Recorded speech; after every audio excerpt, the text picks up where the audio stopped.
Inside the walls of the House of Commons, the air is always charged with tension. But on this particular day, the atmosphere carried an even sharper edge. Political rivalries often play out in loud exchanges and fiery speeches, yet sometimes a single clash can set the entire chamber on fire. That is exactly what happened when Rachel Reeves, the Shadow Chancellor of the Labour Party, found herself in the middle of a storm that she could not control. It all began as a routine debate, but soon it turned into a battlefield of words, with Mel Stride, a senior Conservative voice, taking command of the floor. What started as light criticism quickly escalated into sharp humiliation, not just for Rachel Reeves, but also for her colleague Angela Rayner, who was already under heavy fire. The Conservative benches erupted with laughter, the Speaker struggled to keep order, and the Labour front bench sat in visible discomfort as their two leading women faced the sharp end of political ridicule. The drama unfolded like a play where the audience knew something explosive was about to happen. Stride had the confidence of someone who knew his words would cut deep, and Reeves, who normally presents herself as calm and collected, could not hide the cracks in her armour. For those watching, it was a reminder of how brutal and unforgiving the world of British politics can be. One wrong move, one unguarded reaction, and even the strongest of reputations can start to unravel. Reeves's rising frustration was not simply about one debate. It was about the pressure she has been carrying for months as the Shadow Chancellor, the constant questioning of Labour's economic plans, and the relentless attacks from the Conservative side. Add to that the ongoing controversies around Angela Rayner, and the front bench was already standing on shaky ground. So when Mel Stride turned his attention towards both women with sharp precision, it was almost inevitable that sparks would fly. This was not just another heated argument in Parliament. It became a defining moment because of the way Reeves reacted. Rather than staying calm, she allowed her anger to spill over, raising her voice, snapping back in frustration, and showing that even the most disciplined politician can lose control when pushed to the edge. The reaction of the chamber was immediate. Conservative MPs cheered louder, Labour MPs tried to cover the awkwardness, and the Speaker struggled to bring back order. What was supposed to be Labour's defence turned into a scene that left their opponents with a powerful advantage. The opening moments of this clash are crucial because they reveal not only the personalities involved, but also the wider picture of British politics. Rachel Reeves is supposed to be the steady hand of Labour, the one who reassures voters that her party can be trusted with the economy. Angela Rayner, on the other hand, has built her reputation as a fighter who does not shy away from confrontation. But in this exchange, both were cornered, and both appeared weaker in front of a packed chamber. It was not just about policy or ideas, it was about perception, power, and performance. Stride understood that perfectly, and he used it to turn the chamber against them. As the voices echoed through the House, one could sense that this was more than just a temporary embarrassment. For Reeves, the image of losing her composure will stay in people's minds, replayed again and again as proof that she could not withstand the pressure. For Raina, the humiliation of being mocked in front of her colleague only added to her struggles. And for Stride, it was a moment of triumph, where he managed to not only defend his party, but also to expose the vulnerabilities of Labour's leadership team. This was the setting. The energy of the Commons was boiling, the confrontation had begun, and the stage was set for one of the most dramatic political clashes in recent memory. To understand why this clash was so explosive, it is important to look at the key players and the context that brought them to this boiling point. Rachel Reeves is the Shadow Chancellor of the Labour Party, a role that puts her at the centre of every debate about Britain's economy. Her job is to present Labour as a credible alternative to the Conservatives, to give confidence to businesses, workers and voters that her party has the answers for the country's financial future. Reeves is known for her sharp speeches, detailed arguments, and disciplined approach. She has been one of Labour's most trusted faces, especially on economic issues. Yet trust in politics is fragile, and in moments of high pressure, even strong reputations can be damaged. Angela Rayner, sitting close to Reeves on the Labour front bench, has a different role. As one of Labour's most senior figures and someone who has often been described as a fighter for ordinary people, Rayner brings passion and raw energy to debates. She has the ability to connect with audiences in a way that feels direct and personal. However, her style has also made her a frequent target for Conservative attacks. Over the past months, she has been hit with criticisms, controversies, and political traps designed to undermine her. On this day, she was already under the microscope, and Stride wasted no time in taking aim at her. Then there is Mel Stride, a seasoned Conservative who understands the theatre of the Commons better than most. Stride is not simply a politician giving dry facts. He knows how to use humour, timing, and sharp words to wound his opponents in front of a cheering audience. He had one goal: to show Labour's frontbench as unprepared, weak and divided. And he achieved that by turning his attacks towards both Rayner and Reeves. The wider context also played a huge role in this dramatic moment. Labour has been leading in national polls, but questions remain about whether they are ready to govern. The Conservatives, despite facing their own internal struggles, are using every chance to paint Labour as inexperienced and unreliable. For Reeves, this debate was another opportunity to prove that her party had the strength to lead. For Raina, it was about showing resilience in the face of constant attacks. For Stride, it was about cutting down both women in one blow and reminding voters that the Conservatives still had the firepower to dominate debates. Inside the chamber, this background tension could be felt with every word spoken. Conservative MPs sat ready to cheer their man on, while Labour MPs tried to show support for Reeves and Rayner, even as they quietly worried about how the exchange would play out. The Speaker had to keep stepping in as voices rose, but the energy was not easy to contain. This was not a calm debate about policies. It was a fight for dominance, a test of leadership, and a display of who could handle the fire. What made this moment so powerful is that the clash between Stride, Reeves and Rayner was not happening in isolation. It was a reflection of the bigger struggle happening in British politics, between a government clinging to power and an opposition trying to prove it is ready to take charge. Every reaction, every word and every expression mattered. The Commons is not just a room where laws are discussed. It is a stage where reputations are built and destroyed in front of the entire country. Rachel Reeves and Angela Rayner were supposed to show unity, strength and control.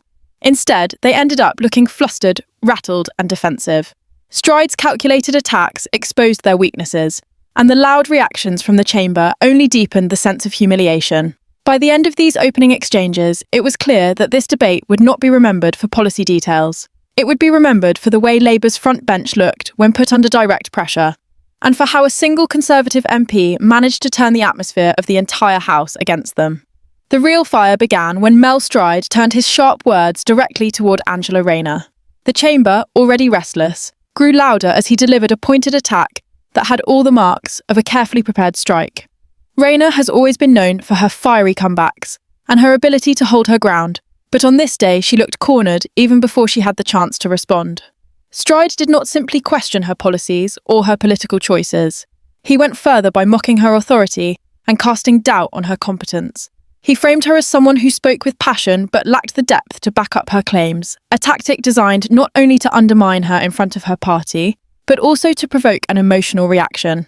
The Conservative benches erupted in applause and laughter, clearly enjoying the discomfort it created for the Labour front bench. The sound filled the chamber like a wave, and the Speaker had to call repeatedly for order as the noise reached its peak. Rayner tried to maintain her composure, but the strain was visible. She is a politician who thrives on confidence, who draws strength from her ability to connect with both her supporters and critics.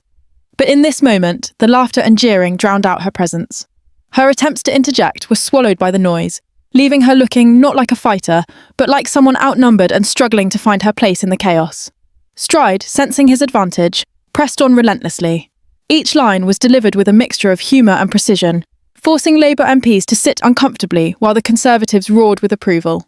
The attack on Rayner was not accidental. It was part of a wider strategy. Stride knew that Rayner had been under scrutiny for weeks, facing both media pressure and political challenges that made her vulnerable. By targeting her first, he managed to set the tone of the debate. He created the image of a Labour frontbench already under siege, one that could be pushed into defensive positions with just a few well-placed words. Rayner's discomfort was not only personal, it reflected badly on her party, suggesting weakness where strength was supposed to be shown. Every expression on her face, every pause in her response, was magnified by the atmosphere of the chamber, where perception often matters more than substance. The weight of this humiliation was heightened by the reactions around her. The Labour benches tried to show support, nodding and murmuring their agreement, when she attempted to reply, but their voices were drowned by the energy from the opposite side. The Conservative MPs, enjoying the spectacle, leaned into the moment, some shouting encouragement at Stride, others laughing in open mockery. This was not just about policies or speeches, it was about power, about who could command the stage of the Commons and bend the atmosphere to their will. In that moment, it was not Rayner who held the floor, it was Stride, and he knew it. Rayner's situation was further complicated by the fact that she was not alone in facing this storm. Sitting beside her was Rachel Reeves, waiting for her turn to speak. Normally, the presence of a senior colleague might have provided comfort, a sense of shared responsibility. But in this case, it made Rayner's struggle even more visible. With Reeves looking on, the attack on Rayner also cast a shadow over the entire Labour leadership team. It created the impression that the Conservatives could dismantle Labour's key figures one by one, exposing cracks in the unity of the opposition. This section of the debate will be remembered not because Rayner gave a poor speech, but because of how Stride managed to strip away her aura of resilience. He turned her strengths into weaknesses, her passion into something that looked like desperation, her confidence into something that appeared fragile. The chamber thrives on spectacle, and on this day, the spectacle was Rayner being pushed back by the sheer weight of Conservative noise and Stride's sharp delivery. It was political theatre at its harshest, where every smile from the government benches and every uncomfortable glance from the opposition told the story of a clash that Labour could not win. By the time Stride had finished this part of his attack, the damage was already done. Rayner had been forced into the defensive, her authority questioned, and her presence overshadowed. She remained seated, still trying to maintain composure, but the sense of control had already shifted. The momentum was with Stride, and the chamber had made it clear which side was enjoying the upper hand. For Rayner, this was more than just a bad moment. It was a public test of her strength, and one that left her exposed at the very moment when she needed to show power. The echoes of laughter and the smirks across the chamber marked the turning point of the debate, setting the stage for the next wave of confrontation that would soon engulf Rachel Reeves herself. After the chamber had shaken with laughter and jeers at Angela Rayner's expense, all eyes naturally turned toward Rachel Reeves. As Shadow Chancellor, she was expected to step forward, defend her colleague, and reclaim the ground that Labour had just lost. Reeves has built her image as someone steady, intelligent, and able to cut through chaos with carefully measured arguments. Her role is not to be the loudest voice in the room, but the most disciplined. That reputation made the pressure on her shoulders even heavier, because she needed to show that Labour's leadership was not fragile, that the Conservatives had not just won the day with laughter and noise.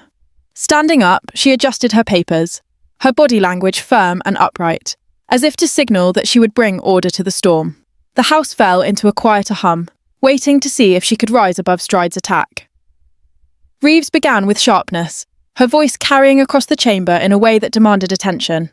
She did not waste time with politeness.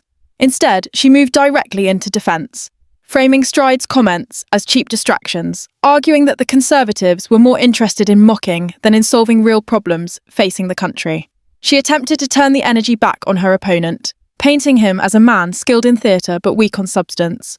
For a brief moment, this seemed to work. Labour MPs nodded along, cheering lightly, hoping this would be the reset their side desperately needed.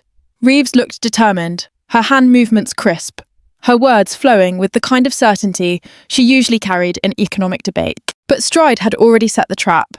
The more Reeves spoke, the more it became clear that her anger was visible. Her tone, rather than remaining calm and commanding, began to rise. Her sentences became sharper, not with confidence, but with irritation. The Commons is merciless in detecting such shifts. Conservative MPs picked up on it instantly, seizing on her tone to mock her even further. They shouted across the benches, laughing and baiting her into reacting more emotionally. Reeves, instead of ignoring them, glared and shot back with comments that only made the chamber grow louder. The control she sought at the beginning was slipping through her hands. Her defence of Angela Rayner also carried a vulnerability. By standing up so quickly and so forcefully, Reeves made it clear that Rayner had been wounded deeply enough to need rescuing. This gave Stride and his allies even more ammunition. They taunted her by suggesting Labour could not stand without constant defence, that its leaders needed to hold each other up because they could not withstand attacks individually. Reeves tried to turn this back, declaring that Labour would always stand together, but the timing was already against her. The energy in the chamber was not with her, and the harder she pushed, the more it looked as if she was straining to keep control. Observers in the chamber could see the shift in mood. At first, Reeves looked ready to deliver a strong counterpunch, but as Stride and his allies pressed her, she began to look rattled. Her words came faster, her tone louder, her hand gestures sharper, as if she was fighting not just her opponent, but the room itself. The Conservatives were delighted, cheering louder with every slip in her composure. Labour MPs, meanwhile, tried to counter with their own cheers, but their voices lacked the same energy. The balance of power in the chamber had tilted, and Reeves's attempt to restore order was only feeding into Stride's performance. The most damaging part of her intervention was not the content of her speech. Her arguments were familiar, grounded in critiques of the Conservatives' record, filled with statistics about economic failures and warnings about the future. The damage came from the way she delivered them. Anger, frustration, and raised volume turned her from a calm authority into a figure battling to stay afloat. In the Commons, perception often outweighs substance, and on this day, perception was everything. Stride did not need to defeat her with policy points. He only needed to show her losing her temper, and he succeeded.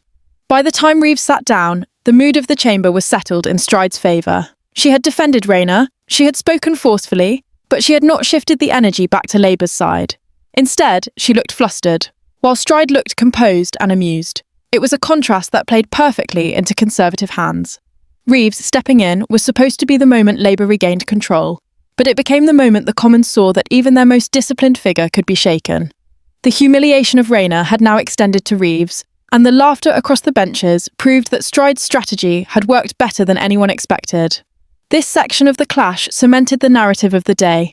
Reeves did step in, she did fight back, but in doing so, she gave away the one quality she could not afford to lose: her composure. For the Conservatives, it was a victory without effort.